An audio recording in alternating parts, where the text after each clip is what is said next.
কে নাস্তা খাও না কে? হ্যাঁ, রাগ করছো? বকা দিছি সেজন্য? শোনো, কষ্ট আমিও পার করছি নাকি? দুষ্টামি ফাজলামি করবা না কে? করবা, কিন্তু কার সাথে করতেছো, কি দুষ্টামি করতেছো সেটা একটু ভাই। আমরা এখানে 10 মায়ের 10 পুত একসাথে কাজ করি, দিন দেশি কেউ দেশি, কিন্তু যার সাথে দুষ্টামি করতেছো তার অবস্থাটা একবার ভাই।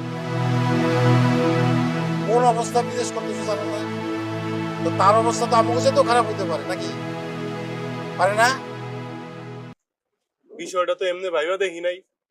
আমরা যা করছি মজা করার জন্যই করছি। আসলেই তো ঠিক, বিদেশের বাড়িতে আমরা 10 মায়ের 10 সন্তান। আমাকে এই কাজটা করা ঠিক হয় নাই ভাই। জানি তো জানি, সেই জন্য তো বোকাটা দিছি। শোনো, যখন প্রথম বিদেশের মাটিতে আইছিলা, খালি আপনা মানুষ খুঁজতা না? কার সাথে মনে দুইটা কথা কইতে পারবা, কে একটু বুকের মধ্যে টাইনা ধরবো, ঠিক না?